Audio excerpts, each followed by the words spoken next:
So this is going to be a super niche video for the Weekly Huddle channel. This is going to be something that I just am super passionate about. It's a rant. I'm going to put rant in the title to make sure of it.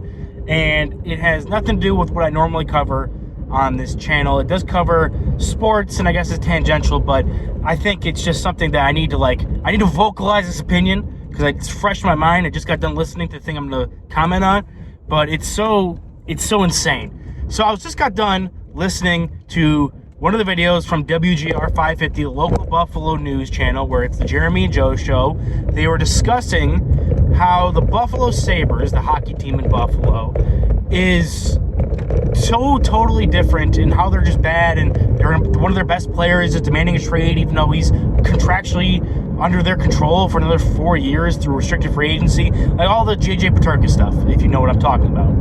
And a caller calls in, a dude from Pennsylvania who listens to that sports radio channel because he's a Bills fan, but he also lives in Pennsylvania, so I think he's like a Penguins fan. He's a non-Sabres hockey fan. And he asked the question, why is it different if the Pagulas own both the Bills and Sabres? What is different between the two teams that you get such a dichotomy in players who actively want to go to the Bills and want to play with that team? And obviously there's the Josh Allen factor, but that was happening before Josh Allen even got there. There was a culture of just like wanting to go there, whereas the Sabres, between Jack Eichel, Sam Reinhart, now JJ Peterka, Bowen Byram this same offseason, players are demanding out. You basically get all these 20-something-year-old guys on the upswing with their potential that immediately demand a trade out as soon as their value gets to a point where they can go and be contributors on a really good team. And I don't think the hosts of the show, which is a good show, and I respect both the hosts, I don't think they hit the nail on the head, and it's something I've always been thinking about. And you have to know the Bills, at least this era of the Bills' history, to kind of understand where I'm going to get at here with the Sabres part of it. The Bills established a culture immediately, 2017, right? They're in the playoff drought. I had never seen the Bills make a playoff game in my lifetime. I was born 2 years after the last time they made the playoffs. 2017, they trade their best wide receiver, they trade a young corner that they thought was ascending, and they draft a bunch of guys. Tyrod Taylor wins a starting QB competition over E.J. Manuel, and I can't even remember who, I think Matt Flynn. I think he beat on Matt Flynn too before he got traded to the Cowboys.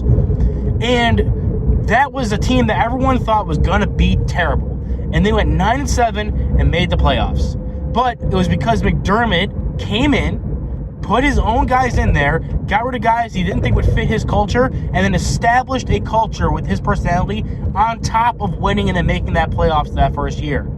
Then, after doing that, you draft Josh Allen in that next draft, trade Tyrod Taylor, and you go with Josh Allen, AJ McCarron, and Nathan Peterman as your quarterbacks. And that becomes the year where Josh Allen hurts his elbow, comes back, plays better. They still go, I think it was like 6-10, and they get a 9 overall pick. So you're not winning anymore. You've actively lost out on 3 games because you had Derek Anderson as your quarterback or whatever. But you still have a culture which started to grow players within your system, and then after that, you've gone and won 10 games every single year since then, and won a division, and you've been a good football team since that point. But you went from one of the laughing stocks of the league to that when Josh Allen was. Before Josh Allen was even on a team, he was still at Wyoming, and then he was a hurt rookie with one of the worst quarterbacks in the league. And then the next year, in 2019, where he still was kind of one of the more bad quarterbacks, he was at best kind of middling tier, but you made the playoffs again. And then after that, Josh Allen descended. Now the culture has also taken on to become even stronger because Allen is your quarterback. Now we flip over to the Sabres. What the co-hosts of that radio show did a good job of talking about was that the reason that the Sabres are in the spot they're in is because they're not winning. They can't establish culture because flat out they cannot win. They broke the record for longest postseason drought in the NHL history 4 seasons ago. Like 2022, so 3 seasons ago, was 11 years. I remember the last time they played a playoff game. I was 10 years old.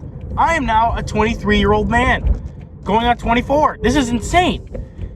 But what I think they didn't hit on correctly yes, they have not won, which is impacting how they can establish a culture.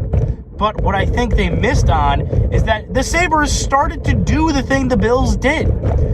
They had Don Granato, who was a head coach that did not take the Sabres to the playoffs. Obviously, he's one of the 5 or 6 they've had since the drought started that has failed to do so.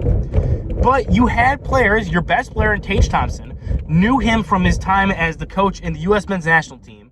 You had players saying that they wanted to play for Don Granato. When they were fired Donnie Chance in this arena, when they were getting blown out by the Columbus Blue Jackets, the players took that personally, and they got pissed at the fans for doing that because they all respected Don, and Don was creating a culture in that where players wanted to go there specifically to play for him because they heard how good of a coach he was to the players that were already there, or from the players that were already there, and you were starting to establish that culture that McDermott was looking to establish. The only difference between the two is that Granato missed the playoffs by 1 point in their point ranking system in the NHL, and McDermott made the playoffs his first year. Then, Don Granato, they regressed next season because he's trying to try out some different things, maybe get the players to perform better, and you fire him after that season because they regressed. But you're ignoring the fact that you're building a culture with this guy. Players have vocalized to you that they are in support of this guy. Players have come to your team vocalizing that they want to play for this guy.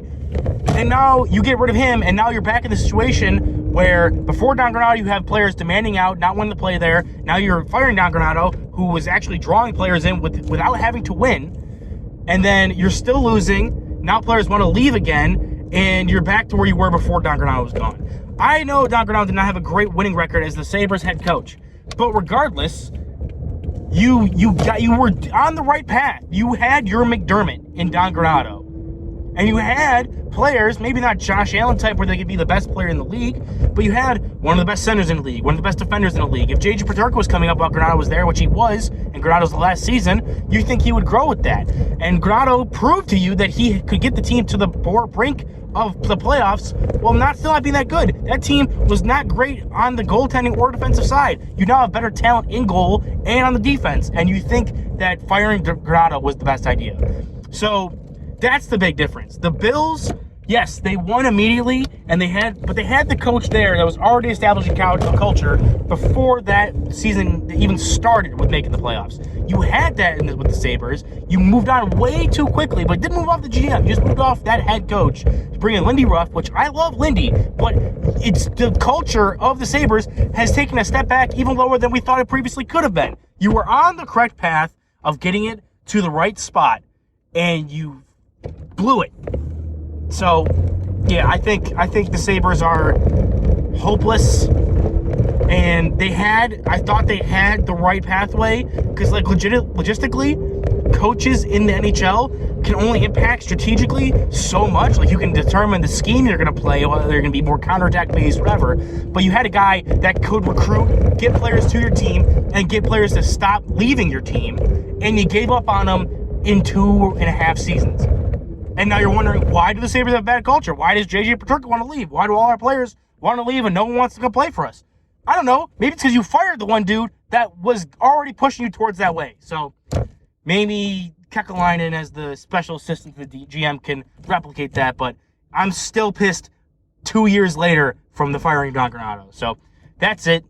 This was a rant about why the Sabres suck on a channel that I do covering the draft for football and NFL, and I don't know, it's just, I just couldn't sit on this and not explain why I think the Sabres are entirely different than the Bills, and it's not just because they don't want to spend money, and it's not because they don't have the best player in the league like the Bills do, it's because they made the wrong decision where the Bills stayed with their guy, and the only difference was they made the playoffs the first year when he was there.